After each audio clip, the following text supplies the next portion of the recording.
You see a headline about a major conflict, and you probably focus on the political side of things. But today, we're going to follow the money. We're going to trace that hidden financial path from a single global event right to your bank account. So let's really get into this. You might be thinking, what does an attack thousands of miles away have to do with my retirement savings? Well, the answer is a lot. And that connection, it's way more direct and way faster than you'd probably guess. Think of it like a chain reaction, and we're about to follow every single domino. Okay, so it all really boils down to one thing. Our global economy is just completely interconnected. I mean, everything's linked. So when a huge geopolitical event like this happens, it doesn't just create political shockwaves. Nope. It sets off this immediate, powerful financial chain reaction that just zips across markets in, like, seconds. And you have to understand, for investors, this isn't really about the politics or the emotion of it all. It comes down to one simple, cold question. Where is the money moving? That's it. Predicting that flow? Well, that's the whole game. And it kicks off the instant that news alert hits your phone. So what happened right away? What were those first shockwaves from this attack? Think of these initial financial reactions kind of like the first tremors of an earthquake. They're not the main event, but they give us massive clues about everything that's about to unfold. First thing, oil prices. They didn't just go up, they shot up, jumping over 4% in a single day. And that's not just a little bump. That's the market screaming, we're worried about the oil supply. And then there's gold. The price of gold surged. For forever, really. Whenever there's war and an uncertainty, investors run to gold. It's seen as this safe haven for your cash. It's a classic defensive move. And boom, it happened again, instantly. And while all that was happening, what did the rest of the stock market do? It dipped. It took a hit. And why? Well, it's basically a reflection of fear. Fear that a big conflict could slow the whole economy down, maybe even push it toward a recession. And when that happens, investors, they get cautious. And this just perfectly sums up the market's logic. It's all about a fast, calculated response to new information. The goal is never to react with your gut or your heart. It's all about positioning your money for what you think is going to happen next.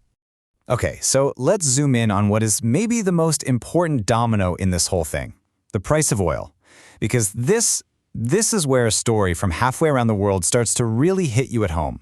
And to get this, you really have to look at a map. The geography is absolutely everything. A huge chunk of the world's oil has to pass through this one tiny, narrow channel. So any conflict right there, it immediately creates this huge risk that this critical choke point could get blocked or even shut down. And if that happens, you're basically strangling a massive part of the world's oil supply. So here's the key. You have to see how this one disruption just ripples out. Okay, step one, it's harder to move oil, so the price of oil goes up. Simple enough. But here's the kicker. We use oil to transport, well, everything. Your avocados, your Amazon packages, all of it. So when oil is more expensive, the cost to ship everything else goes up too. And guess who ends up paying that extra cost? Yep, you do. And that is exactly why this whole thing hits your wallet. We're not just talking about the pain at the pump. I mean, yeah, that stinks, but it's bigger. The price of your food at the grocery store, the cost of that flight you were planning, pretty much everything you buy starts to creep up in price. It directly makes your day-to-day life more expensive. Okay, so when the price of, everything starts going up all at once, there's a word for that. Inflation. And when inflation starts rising, it puts the folks in charge of the economy, like the Federal Reserve here in the US, in a really, really tough spot. So what do? This is the next link in the chain. The central bank. They have tools they can use to fight inflation.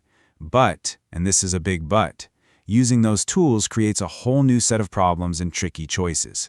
And this is where things get really interesting, because you see this constant tension. On one hand, you've got political leaders. They usually want lower interest rates, right? Makes it cheaper to borrow money, helps the economy grow. But on the other side, you've got the central bank. And they're looking at inflation from those high oil prices. And they know that cutting interest rates right now would be like throwing gasoline on a fire. It could just make prices spiral even higher. All right, so we've got this high-level economic tug-of-war happening. How does that finally make its way back to your finances? Back to that retirement account we mentioned at the very beginning. This is it. This is where the last dominoes hit home. To fight that inflation we talked about, the central bank might have to keep interest rates high. What does that mean for you? Well, it means your mortgage gets more expensive. Your car loan, your credit card debt, all of it costs more. And at the exact same time, all this uncertainty is putting pressure on the stock market. And where's your retirement money? It's invested right there, in that same stock market.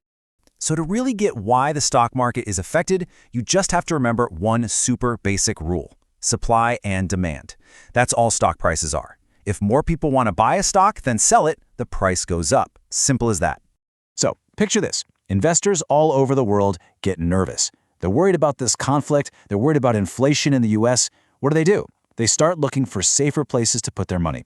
And when that happens, you suddenly have fewer people wanting to buy US stocks. And when you have fewer buyers, there's nothing pushing the prices up. That's how the value of your investments can just flatline or even start to go down. And boom, there you have it. That's the whole chain reaction right there. It all starts with one event on the world stage that pushes up oil and inflation. That in turn creates economic uncertainty and messes with interest rates. And the final domino? It lands right on your 401k. So, what's the big takeaway here? It's that learning to look past the political headlines and see these financial dominoes, that's a seriously powerful skill. It helps you understand how the huge global economy is actually connected to your money.